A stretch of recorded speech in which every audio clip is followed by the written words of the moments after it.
4절 이하를 보면 어떤 하나님의 은혜를 거역한 자들에게 주는 경고라는 그 제목 아래에 쭉 말씀이 나오는데, 이 말씀은 한 번 더 생각하면 좋겠다. 그래서 오늘 제목을 너희가 이런 곳은 하고 제목을 잡았습니다. 함께 읽을 말씀은 22절, 12장, 히브리서 12장 22절부터 24절을 함께 읽죠. 성경은, 히브리서 성경은 거기 이제 펴놓으시고 함께 읽고, 또 교환은 그 두 분 중에 한 분의 그 핸드폰으로 교환을 보셔야 돼요. 히브리서 12장 22절. 그러나 너희가 이런 곳은 시온산과 살아계신 하나님의 도성인 하늘의 예루살렘과 천만 천사와 하늘에 기록된 장자들의 모임과 교회와 만민의 심판자이신 하나님과 및 온전하게 된 의인의 영들과 새 언약의 중보자이신 예수와 및 아벨의 피보다 더 나은 것을 말하는 뿌린 피니라. 요 말씀인데 지금 18절부터 보시면 너희는 하고 너희는 쭉 있고, 그 다음에 19절에 너희는 이런 곳에 이런 것이 아니라 그랬어요.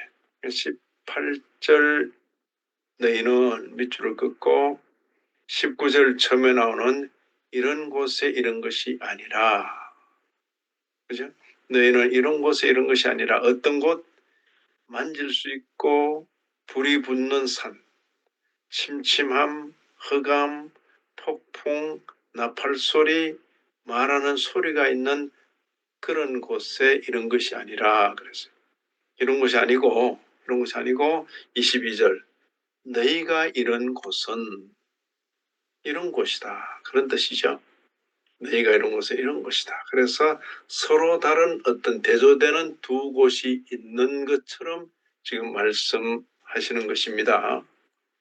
너희가 이런 곳은, 자, 여기 앞에 언급된 거 너희가 이런 곳은 몸의 이런 곳이 아니다 그랬잖아요. 18절 19절에 너희는 여기 이런 것이 아니다. 부정적인 내용이죠. 당연히 부정적인 내용입니다. 시내산 아래에서 옛 이스라엘이 겪었던 그런 일을 상기시키면서 율법 아래 종로로 타는 인생들을 묘사하는 겁니다. 자칫하면 이제 제가 그럴 그 염려가 있기 때문에 다시 한 번 더 보는 겁니다. 너희가 이런 곳은 여기가 아니다 했을 때, 이건 구약 성도들, 이렇게 이제 너무 쉽게 그렇게 생각하기 쉬운데, 여기서는 구약 성도 일반이 아니고 시내산 아래서의 옛 이스라엘이 겪었던 그 일이잖아요. 그걸 언급하면서 지금 히브리서가 기록되어 있는 경륜의 시대가 바뀐 신약 시대 초기에 아직도 경륜의 시대가 바뀐 걸 모르고 율법 아래 종로로 다는 인생들의 모습을 그렇게 묘사한 것이다. 옛 이스라엘이 시내산에서 겪었던 일이 어떤 일들입니까?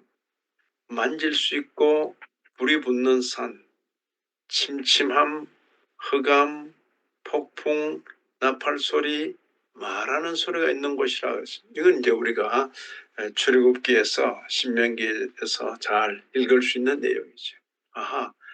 옛 이스라엘이 겪었던 그 일을 가지고 와서 뭘 지금 말하는 겁니까? 경륜의 시대가 바뀌었는데도 불구하고 아직도 율법 아래 종로로 가는 인생들을 묘사하는 겁니다. 그건 어떤데? 그 소리를 듣는 자들은 더 말씀하지 아니하시기를 구하였다 그랬어요. 너무 부담되니까. 이는 짐승이라도 그 산에 들어가면 돌로 침을 당하리라 하신 명령을 그들이 견디지 못하기 때문이라 했습니다. 심지어 모세도 내가 심히 두렵고 떨린다 그렇게 말했다는 거예요. 그래서 이걸 너무 쉽게 구약 성도들의 이런 것은 여기고 신약 성도들이 이런 것은 여기다 이렇게 말하는 것은 굉장히 쉽게 말할 수 있는데 그게 아니라는 거죠.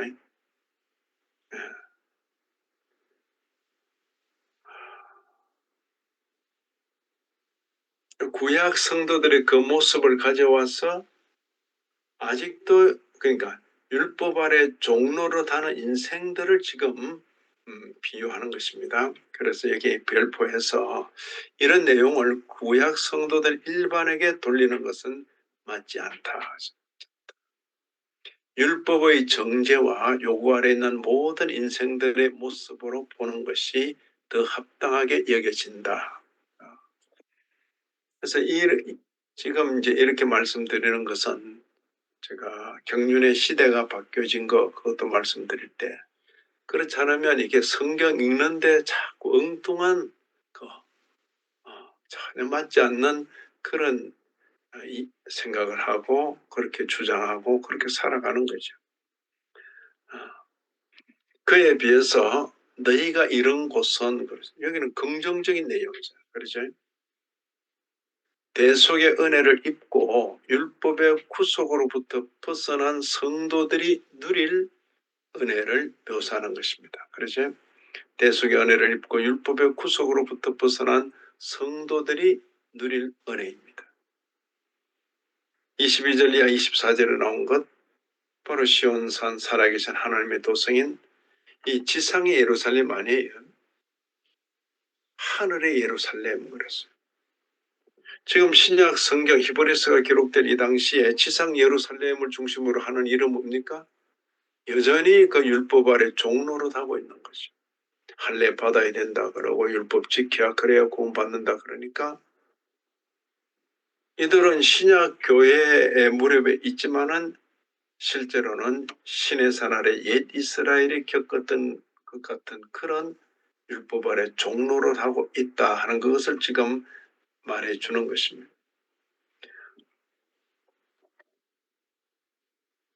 자, 그래서 여기 작은 2번이죠. 2번이 절 아래도 별표로 이런 내용은 대속의 은혜를 입고 율법의 정죄와 요구에서 해방된 신구약 모든 성도들에게 적용되는 것으로 보는 것이 합당하겠다. 그래서 자, 이게 좀 특이하잖아요. 구약 성도들일지라도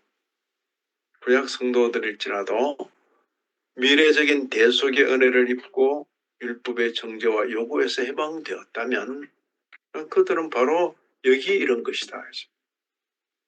그러나 신약 시대를 살지라도 대속의 은혜를 입지 못하고 율법의 정죄와 요구에 매여 있는 그런 자들은 역시 구약 백성들이 겪은 그런 일과 같은 처지에 있다. 핵심은 요겁니다. 요거. 이 내용을 말씀드리기 위해서 이 제목을 잡은 겁니다. 자, 이제 이에 따른 경고죠. 너희는 삼가 말씀하신 분을 그려가지 말아라. 지금 말씀을 듣고 그 말씀에 반응하는 건데 땅에서 경고하신 이를 그려간 그들이 피하지 못하였는데 하물며 하늘로부터 경고하신 이를 배반하는 우리일까 보냐. 그 때에는 언제죠? 구약시대 뭡니까? 시내산에서 일어났던 그 일이죠.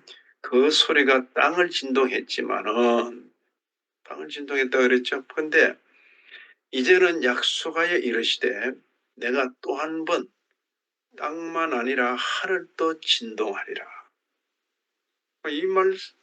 이 말씀을 한다고 말해요. 이게 무슨 말인가? 땅만 아니라 그때는 땅을 진동했는데 이제는 땅만 아니라 하늘도 진동한다. 이건 이제 구약에 있는 학계 2장 6절을 인용한 겁니다. 학계 2장 6절을 인용해서 내가 또 한 번 땅만 아니라 하늘도 진동하리라.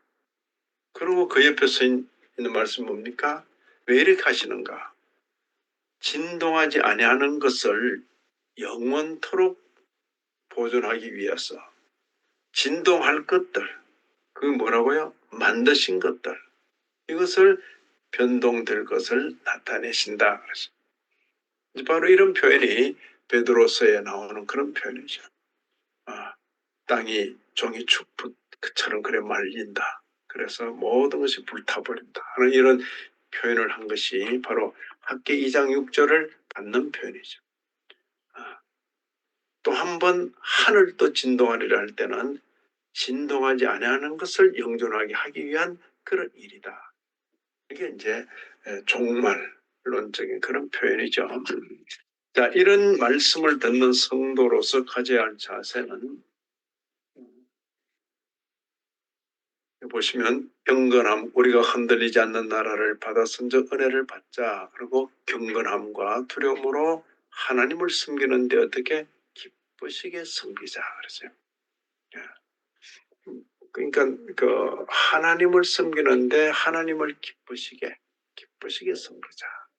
억지나 강제가 아닙니다. 억지나 강제가 아니고 하나님을 기쁘시게, 나도 기뻐하고 하나님을 기쁘시게, 경건함과 두려움으로 하나님을 기쁘시게 섬길지니. 기뻐하면서 하나님을 섬기는 그런 면도 있겠고, 내 기쁨보다는 하나님 기쁨, 이런 면도 생각할 수 있을 것입니다.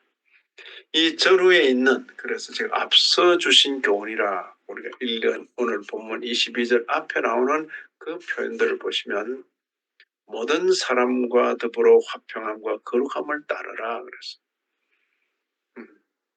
구속받은 성도들에게 당연히 요구되는 그런 삶의 자세인 것입니다. 모든 사람과 더불어 화평함과 거룩함을 따르라. 여기에 몇 가지 주의사항들이 있는데, 특히 하나님의 은혜에 이르지 못하는 자가 없도록 해라. 선뿌리가 나서 괴롭게 하여 많은 사람이 이로 말미암아 더럽게 되지 않게 해라. 이건 이제 교회를 잘 살펴라. 음행하는 자가 없도록 살피라. 한 그릇 음식을 위하여서 장자의 명분을 판 에스와 같이 망령된 자가 없도록 살피라. 자칫하면 이제 그렇게 되는 거죠. 배고플 때 한 그릇 음식이 100번 낫죠. 그러나 정신 차려서 하나님의 복을 받으려 하니까 이미 그 권리는 야곱에게 넘어가고 난 뒤라고. 그래서 그가 그 후에 축복을 받으려고 이어받으려고 눈물을 흘리며 구하지만은 버림바가 되었다. 버림바가 되었다. 회개할 기회를 얻지 못했다. 그래서 배고프다고 그냥 너무 쉽게 그냥 형님 그러면 제가 팥죽 드릴 테니까 형님 그 장자 명분 그거 저한테 주십시오. 그건 보이지도 않는 거. 그러니까 어떤 그런 식의 판단, 그런 식의 결정을 두고 망령된 자 이렇게 표현한 겁니다. 자, 이제 결론 맺겠습니다.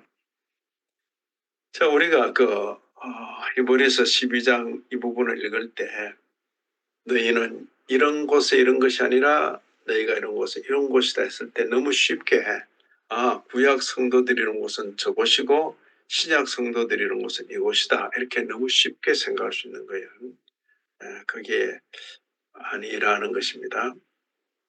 구약 성도라 할지라도 대속의 미래적으로 장차 주실 것 대속의 은혜를 믿음으로 약속의 믿음으로 받아 누리는 성도는 구약 성도라 할지라도 부정적인 그 내용의 곳이 아니라 긍정적인 그 내용의 곳이고 비록 신약 시대를 살아간다 할지라도 대속의 은혜를 입지 못하면 시대는 신약 시대이지만은 그들이 이런 곳은 부정적인 그 내용이다. 그러죠? 이면을 분명히 하셔야 될 것입니다. 그래서 이 성경 본문을 잘 살펴 읽어서 혼돈이나 오해가 없으면 참 좋겠다. 참 좋겠다. 며칠 전에도 어떤 목사님 참뭐 성도들의 질문을 또 받아서 제게 또 질문하는데 이게 잘 이해하고 있는 것 같아서 그 질문하는 목사님이 성도들의 질문을 받아서 제게 질문하는 그 목사님이 잘 이해하고 있는 것 같았는데 실제로 대화를 몇 번 해보니까 이게 이해하고 있는 게 아니로구나. 새롭게 이렇게 자세히 설명할 필요가 있었던 것입니다. 우리 오손도손 성도들은 이렇게 거듭거듭 또 듣는데 때로는 모르면 질문도 하셔도 돼요. 그리고 또 이것은 또 어떻게 됩니까? 이렇게 물으셔도 되고 아는 것 같으면서도 모를 수 있어요. 그런 부분은 조금 더 그래서 성경을 사랑해서 성경을 읽는데 이런 기본적인 것을 이렇게 새겨놓지 않으면 자꾸 이제 성경을 읽어서 오해하고 성경 읽어서 자기 생각으로 가버리는 이런 어려움이 생기는 것입니다. 그래서 성경 본문을 잘 살펴 읽어서 혼돈이나 오해가 없어야 하겠습니다. 그리고 이미 받은 은혜가 무엇인지 분명히 확인하여야 하겠습니다. 대속의 은혜로 율법의 정죄와 요구로부터 자유함을 받았다는 것. 이건 이제 우리가 예수 믿는 성도로서 이건 덜 확인을 해야 됩니다. 그리고 말로 표현할 수 없는 하늘의 유업을 받게 되었다는 것입니다. 이건 미래적이죠. 중요한 것은 은혜 받은 자로서 어떻게 살아야 할지 그 성경에 요구받는 대로 힘써 살아야 하겠습니다. 보시면 그 앞쪽에 14절 쪽에 나오는 것은 모든 사람과 더불어 화평함과 거룩함을 따르라 했으니까 따르자라고 그렇게 우리가 실천의 자세를 가지면 되겠습니다. 그리고 15절 16절에 이런 건 없도록 하고 이런 건 더럽게 되지 않게 하고 이런 건 없도록 살피라 하는 그런 그 명령형들에 대해서는 우리가 은혜 받은 자로서 이런 권고를 받아 잘 살펴야 되겠구나. 그렇게 생각하면 될 것입니다. 그리고 이제 오늘 본문에서 경건함과 두려움으로 하나님을 기쁘시게 섬기자 그랬어요. 섬기라, 섬길지니 했잖아요. 그죠? 그래서 이런 거 명령형을 받을 때 이런 거 이렇게 잘 지키면 구원받는다. 그런 의미는 아니라고 했습니다. 이런 걸 잘 지켜야 구원받는다는 의미가 아니라 은혜로 구원받은 성도로서 당연히 지키며 살아야 할 그 수준이 바로 이런 것이죠. 은혜로 그렇죠? 이런 말씀을 듣는 성도로서 가져야 할 자세, 성도인 것이죠. 예수를 믿고 대속의 은혜를 입은 자가 무슨 은혜를 입었는지 잘 성경을 통해서 확인하고 그리고 이 은혜를 입은 자로 이렇게 경건함과 두려움으로 하나님을 기쁘시게 섬겨야 하겠구나. 늘 이 순서가 바뀌어버리면 그건 어떻게 보면 기독교라고 말하기 어려운 겁니다. 내가 이렇게 열심히 살면 구원받겠구나. 그게 아니죠. 은혜로 구원받은 자가 이런 거 요구 앞에서 기쁨과 즐거움으로 감사와 감격으로 살아가는 것이로구나. 여기에 우리의 삶에 의의가 있는 것입니다. 아무쪼록 본문 말씀을 잘 살피도록 하고 또 명령받은 이 삶을 기쁨으로 잘 지켜나가는 우리 모두가 되기를 진심으로 기원합니다. 하나님 아버지 허락하신 교훈 가슴에 담고 우리의 남은 날을 살게 하여 주옵소서. 예수님 이름으로 기도리옵나이다. 아멘.